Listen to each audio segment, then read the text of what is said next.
আলোচ্য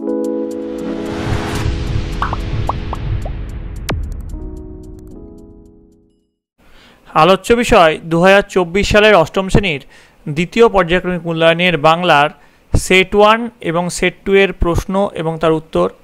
তোমাদের এর আগে দ্বিতীয় পর্যায়ক্রমিক মূল্যায়নের সমস্ত সাবজেক্ট এবং বাংলা দুটো সেটের প্রশ্ন উত্তর আলাদা আলাদা ভিডিওর মাধ্যমে করানো হয়ে গেছে। এখানে তোমরা দুটো সেটের বাংলার প্রশ্ন এবং তার উত্তর একসঙ্গে পেতে চলেছো, তাই জন্য ভিডিওটা একটু লম্বা হবে। তোমরা সকলে মন দিয়ে ভিডিও দেখতে থাকো। তোমাদের এই পরীক্ষায় পূর্ণমান থাকে 25, সময় পাবে তোমরা 50 মিনিট। তো ভিডিওটা তোমরা মন দিয়ে দেখতে থাকো।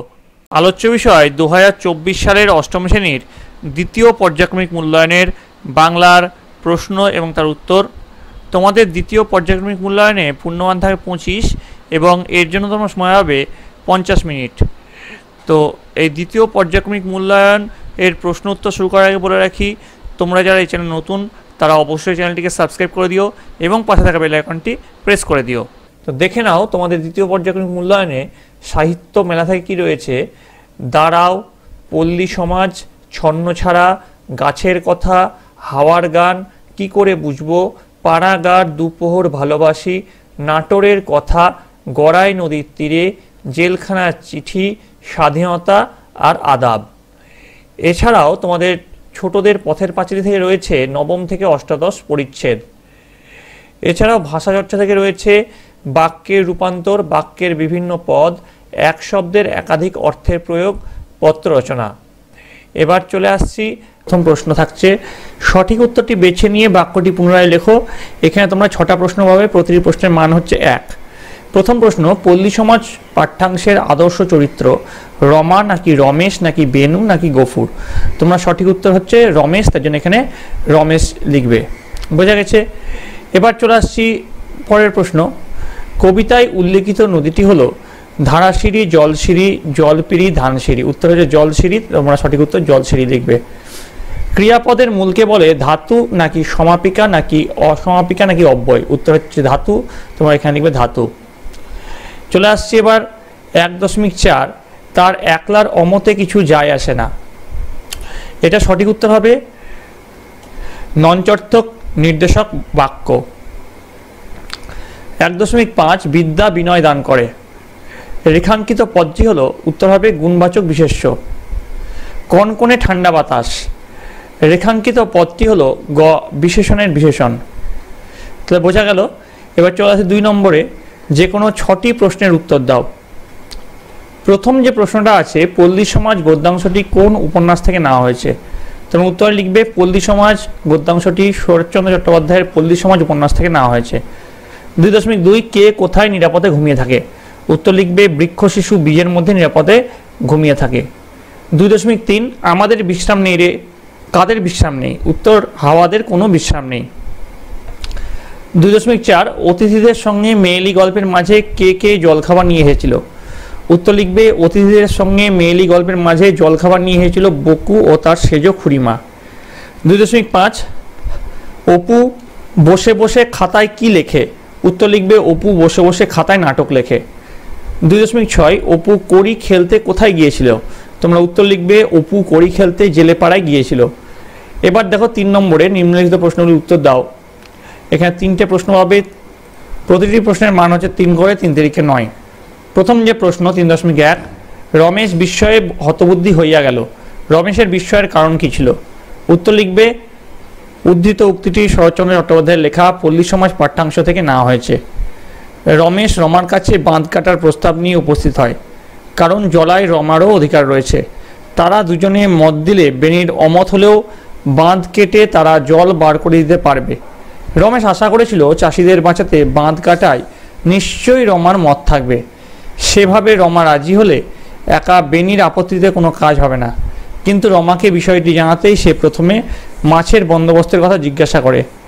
রমেশ তখন অত জলে মাছের বন্দোবস্ত করা সম্ভব নয় এবং এই সামান্য ক্ষতিটুকুও মেনে নিতে অনুরোধ জানালে রমা সোজাসুজি জানিয়ে দেয় অতগুলি টাকা সে লোকসান করতে পারবে না। রমা তখন তাকে জানালো তার বাঁধ কাটায় মত নেই এবং রমেশের ধারণা সম্পূর্ণ ভুল প্রমাণিত হলো। এই অপ্রত্যাশিত আশাভঙ্গে রমেশ হতবুদ্ধি হয়ে গেল। তো এরপর দেখো পরবর্তী যে প্রশ্ন, সিঁড়ি ভেঙে আর উঠতে পারবো না বাবা, কারা এ কথা বলেছেন? তারা সিঁড়ি ভেঙে উঠতে পারবে না কেন? এখানে দেখো দুটো পার্টে আছে, প্রথম পার্টের মান হচ্ছে 1, দ্বিতীয় পার্টের মান হচ্ছে 2। উত্তর লিখবে আশাপূর্ণা দেবী রচিত কি করে বুঝবো গল্প থেকে গৃহীত উদ্ধৃতাংশটি বুকুদের বাড়িতে উত্তরপাড়া থেকে বেড়াতে আসা বুকুর মায়ের পাতানো ছেনুমাসি ও বেনুমাসি বলেছেন। শারীরিকভাবে খুব মোটাসোটা বা ভারিক্কি ধরনের হওয়ায় সিঁড়ি ভেঙে ওপরে ওঠা তাদের পক্ষে খুব কষ্টসাধ্য। তাছাড়া তারা অনেক পথ কষ্ট করে এসেছেন, বিশেষ করে 2-3 বার বাস বদল করে শেষে রিক্সা করে তারা এখানে এসে পৌঁছেছেন। ফলে তারা খুবই পরিশ্রান্ত, এ কারণে তারা সিঁড়ি ভেঙে ওপরে উঠতে পারবেন না। এবার দেখো পরবর্তী যে প্রশ্ন, অপু দুর্গার চড়ুইভাতি আয়োজন সম্পর্কে লেখো। তোমরা উত্তর লিখবে নীলমণি রায়ের বাড়ির জঙ্গলে অপু দুর্গা চড়ুইভাতির আয়োজন করে। দুর্গা নিজের হাতে জঙ্গল সাফ করে। অপু জ্বালানির জন্য শুকনো লতাপাতা কুড়িয়ে আনে। সর্বজয়াকে না জানিয়ে তারা ভাড়ার থেকে চাল তেল নিয়ে আসে। তারপর ছোট ছোট মাটির হাঁড়িতে ভাত চাপানো হয়। অপুর ডাকেও বিনিও তাদের সঙ্গে যোগ দেয় এবং সে কাঠ আর জল নিয়ে আসে। রান্নার দায়িত্ব নেয় অপু।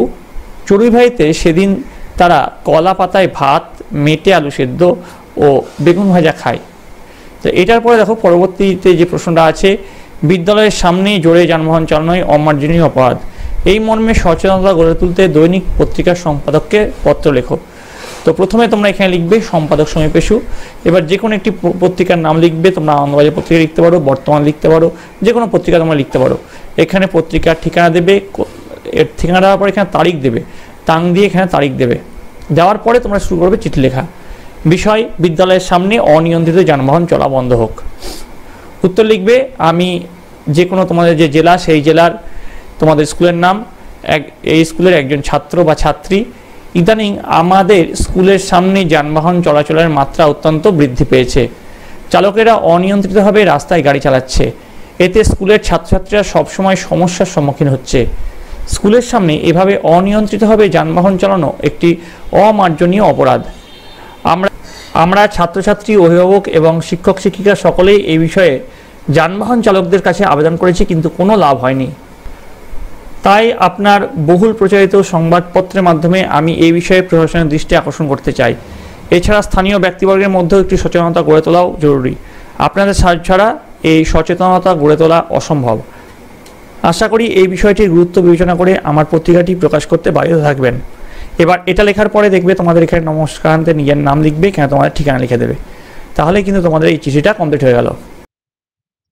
আলোচ্য বিষয় 2024 সালের অষ্টম শ্রেণীর দ্বিতীয় পর্যায়ক্রমিক মূল্যায়নের বাংলার দ্বিতীয় সেটের প্রশ্ন এবং তার উত্তর। তোমাদের দ্বিতীয় পর্যায়ক্রমিক মূল্যায়ন আগামী আগস্ট মাসে অনুষ্ঠিত হবে। এই পরীক্ষায় তোমাদের পূর্ণমান থাকবে 25, সময় পাবে তোমরা 50 মিনিট। তোমাদের এর আগে দ্বিতীয় পর্যায়ক্রমিক মূল্যায়নের অল সাবজেক্টের প্রশ্ন এবং তার উত্তর করানো হয়ে গেছে। তোমরা যারা যারা দেখোনি তার জন্য লিঙ্ক ডেসক্রিপশন বক্সে দেওয়া আছে, তোমরা সেখান থেকে দেখে নিতে পারো। তোমাদের এর আগে যেহেতু বাংলার এক সেট প্রশ্ন উত্তর হয়ে গেছে, সেটা আগে দেখে নেবে, তারপরে এই সেটের প্রশ্ন এবং উত্তর দেখবে। এবং ভিডিও দেখার পর যদি তোমাদের ভালো লাগে তবে অবশ্যই ভিডিওতে কিন্তু একটা লাইক দেবে। তাহলে দেখে নাও। ফার্স্টে তোমাদের এখানে কি আছে, তোমাদের ফার্স্টে সিলেবাসে কি আছে একবার দেখে নাও। ফার্স্টে প্রথমে সাহিত্যমেলা থেকে কবিতা আছে, দাঁড়াও, ছন্ন ছাড়া, হাওয়ার গান, পাড়াগার, দুপোহর ভালোবাসি, গড়াই নদীর তীরে। তারপরে গল্প আর গদ্য থেকে কি আছে, পল্লী সমাজ, গাছের কথা, কি করে বুঝবো, নাটোরের কথা, ছোটদের পথের পাশে থেকে আছে, নবম থেকে অষ্টাদশ পরিচ্ছেদ, ভাষা চর্চা থেকে আছে, বাক্যের ভাব ও রূপান্তর, বাক্যের বিভিন্ন পদ, নির্মিতি থেকে আছে, এক শব্দের একাধিক অর্থের প্রয়োগ, পত্র রচনা। বোঝা গেছে? এবার দেখো তোমাদের প্রথম যে প্রশ্ন, সঠিক উত্তরটি নির্বাচন করে পূর্ণবাক্যে নিচের প্রশ্নগুলির উত্তর দাও। 1 গুণ 6 সমান 6। প্রথম প্রশ্ন, গোপাল সরকার হলো বেনির নাকি রমেশের নাকি রমার কর্মচারী? উত্তর হচ্ছে রমেশের। তারপরে প্রশ্ন, গলির মোড়ে দাঁড়িয়ে আছে গাছ, প্রেত নাকি গাছের প্রেচ্ছায়? উত্তর হচ্ছে গাছ। তারপরে 1.3, আনন্দ দুঃখ প্রকাশ পায় অনুজ্ঞাসূচক, বিস্ময়সূচক, প্রশ্নবোধক বাক্যে? উত্তর হচ্ছে বিস্ময়সূচক। 1.4, গান্ধীজি হলেন জাতির জনক, রেখাঙ্কিত পদটি হলো সর্বনাম, বিশেষ্য, ক্রিয়াপদ? উত্তর হচ্ছে বিশেষ্য। 1.5, সুখে থেকো, রেখাঙ্কিত পদটি হলো বিশেষণ, ক্রিয়া নাকি অব্যয় পদ? উত্তর হচ্ছে বিশেষণ পদ। 1.6, ইস একটুর জন্য ট্রেন ধরতে পারলাম না, রেখাঙ্কিত পদটি অব্যয়, বিশেষণ নাকি ক্রিয়াপদ? উত্তর হচ্ছে অব্যয়পদ। বোঝা গেল? তারপর দেখো তারপর প্রশ্ন কি আছে। তারপর প্রশ্ন 2 দাগের প্রশ্ন, সংক্ষেপে উত্তর দাও যে কোনো 6টি। 1 × 6 = 6। 2.1 কি বলেছে? মানুষ বড় কাঁদছে। মানুষ কাঁদছে কেন? এর উত্তর তোমরা লিখবে জীবন যন্ত্রণায় ক্ষতবিক্ষত হয়ে মানুষ কাঁদছি। 2.2 হাওয়াদের কি নেই? উত্তর লিখবে হাওয়াদের থাকার কোনো নিজস্ব ঘর নেই। 2.3 বৃক্ষ শিশু কোথায় নিদ্রা যায়? উত্তর লিখবে বৃক্ষের কঠিন ঢাকনার মধ্যে বৃক্ষ শিশু নিদ্রা যায়। 2.4 বুকু কোন স্কুলে পড়তো? উত্তর লিখবে আদর্শ শিক্ষানিকেতনে বুকু পড়তে যায়। 2.5 নাটোরের কথা গদ্যাংশের নাটোরকে?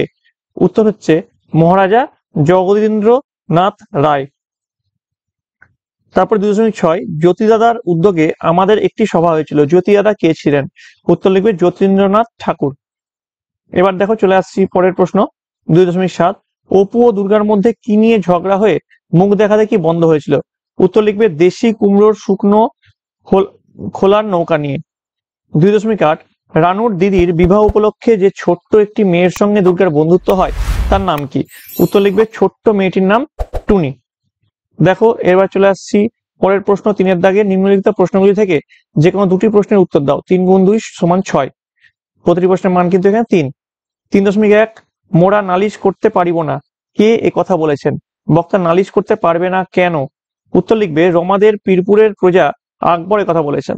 দিয়ে তারপরের পার্টের যে প্রশ্নের উত্তর সেটা লিখবে আকবর একজন প্রকৃত লাঠিয়াল, তার আত্মসম্মানবোধ প্রবল, সে জানে লাঠিতে জয় পরাজয় আছেই।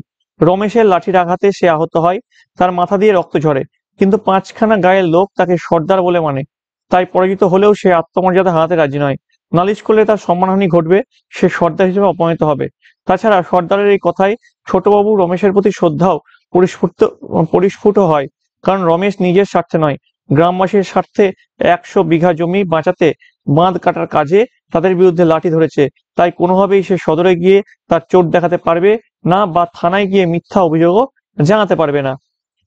এবার দেখো চলে আসছি পরের প্রশ্ন 3.2 পাড়াগার দুপ্রহর এ কবি কতটা ভালোবেসেছেন? মানে পাড়াগার দুপ্রহরকে কবি কতটা ভালোবেসেছেন তা তোমার নিজের ভাষায় লেখো।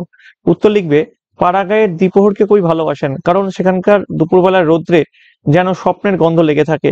সেই স্বপ্নের আবেশে কবির মনে কোনো গল্প, কোনো কাহিনী যে বাসা বাঁধে তা বলতে পারে না।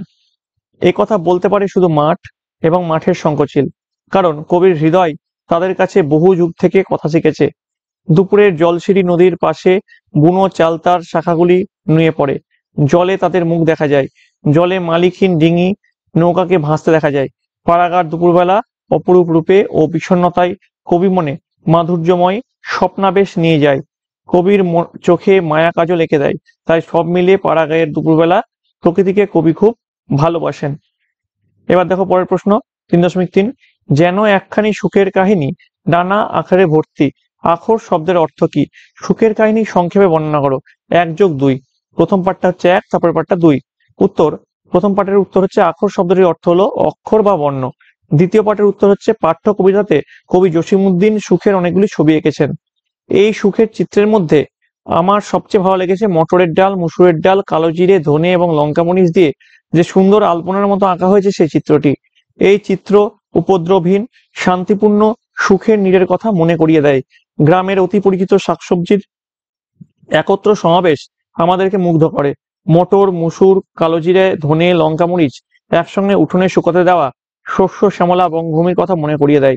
তাই এই চিত্রটিকে আমার ভালো লেগেছে। এবার দেখো পরের যে প্রশ্ন 4 দাগের প্রশ্ন, যে কোনো একটি প্রশ্নের উত্তর দাও। 3 × 1 = 3। 4.1 দূর হো তুই একটা পাগল, কে কাকে কথা বলেছে? বক্তা কেন তাকে পাগল বলেছে? 4.2 দেখো অমলাকে তার সঙ্গে কিভাবে অপুর পরিচয় হয়েছিল? 1+2। যেহেতু এখানে একটা প্রশ্নের উত্তর চেয়েছে, আমি সেকেন্ডের প্রশ্নের উত্তরটা তোমাদের লিখে দিচ্ছি। ফার্স্টের প্রশ্নের উত্তরটা তোমার যদি দরকার হয় কমেন্টে লিখে জানাবে। তো সেকেন্ড প্রশ্নের উত্তর তোমরা দেখো একবার অপু বাবার সাথে তার শিষ্য লক্ষণ মহাজনের বাড়িতে বেড়াতে গিয়েছিল। তারই প্রতিবেশীর মেয়ে ছিল অমলা। অমলাদের বাড়িতে অপুর নিমন্ত্রণ ছিল। অমলাই অপুকে তাদের বাড়িতে ডেকে নিয়ে যায়। এই সূত্রে অপুর সাথে অমলার আলাপ। বিকালে খেলতে গিয়ে অপুর পা বাঁশের বেড়ার ফাঁকে আটকে গেলে অমলাই অপুকে সেখান থেকে উদ্ধার করে ও তার পায়ে পাথরকুচির পাতা বেটে লাগিয়ে দেয়। পরে অপু অমলাদের বাড়ি খেলতেও যায়। সে অমলার নানা রকম খেলনা দেখে আশ্চর্য হয়ে যায়। এবার দেখো 5-এর দাগে কি বলেছে, যে কোনো একটি চিঠি লেখো। 3 গুণ 1 সমান 3।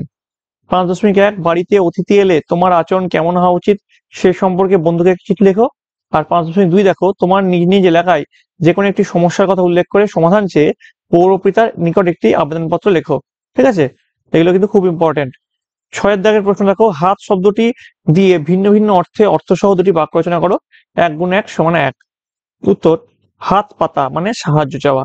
অভাব হলেও তোমার কাছে কোনোদিন হাত পাতবো না। তারপরে দেখো, হাত যশ। হাত যশ মানে সিদ্ধ হস্তের জন্য সুনাম।